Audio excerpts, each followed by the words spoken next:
புனித பௌஸ்தினா, இறை இரக்கத்தின் தூதுவர். இறைவனின் திருப்பெயரால் அனைவருக்கும் இனிய வாழ்த்துகள். இன்று நாம் சிந்திக்கப் போகும் தலைப்பு புனித பௌஸ்தினா, இறை இரக்கத்தின் திருத்தூதுவர் என்பதாகும். இன்றைய உலகம் அறிவியல் வளர்ச்சியிலும் தொழில்நுட்ப முன்னேற்றத்திலும் உயர்ந்திருக்கலாம்.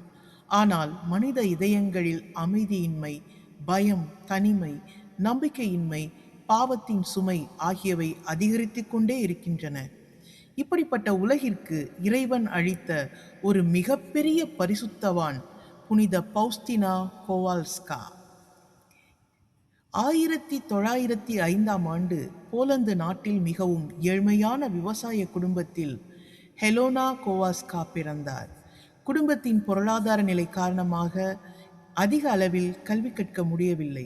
ஆனால் அவர் சிறு வயதிலிருந்தே இறைவனின் அன்பில் வளர்ந்தார். இறைவன் உலகத்தை மாற்ற பெரிய மனிதர்களை மட்டுமல்ல, தன்னை முழுமையாக ஒப்படைக்கும் எளிய மனிதர்களையும் பயன்படுத்துகிறார் என்பதை அவரது வாழ்க்கை நமக்கு பாடமாக காட்டுகிறது. பல தடைகள் இருந்த போதிலும் அவர் துறவற வாழ்வை தேர்ந்தெடுத்தார். அங்கு சகோதரி பௌஸ்தினா என்ற பெயரை பெற்றார். அவருக்கு கொடுக்கப்பட்ட பணிகள் மிகவும் சாதாரணமானவை. சமையலறை, தோட்டம், வீட்டு பராமரிப்பு போன்ற எளிய பணிகளை செய்தார்.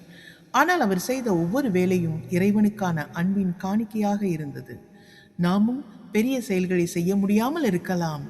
ஆனால் சிறிய செயல்களை கூட அன்போடு செய்தால் அவை இறைவனின் பார்வையில் பெரியவையாக மாறுகின்றன என்பதே நமக்கு காட்டுகின்றது. 1931 இயேசு அவருக்கு காட்சியளித்தார். அந்த காட்சியில் இயேசுவின் இதயத்திலிருந்து 2 ஒளி கதிர்கள் வெளிப்பட்டன. ஒன்று வெள்ளை, மற்றொன்று சிவப்பு. வெள்ளை ஒளி திருமுழுக்கு மற்றும் பாவ மன்னிப்பு, தூய்மையின் அடையாளம். சிவப்பு ஒளி நம்மை காப்பாற்ற சிந்தப்பட்ட கிறிஸ்துவின் திரு இரத்தம். இயேசு அவரிடம் கூறிய வார்த்தைகள், இந்த உருவத்தை உலகம் முழுவதும் பரப்ப வேண்டும். மேலும் இயேசுவே, உம்மீது நம்பிக்கை வைக்கிறேன் என்ற வாசகத்தை அந்த திரு உருவத்தில் எழுத சொன்னார்.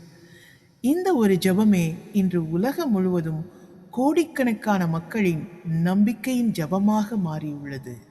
மீண்டும் சந்திப்போம்.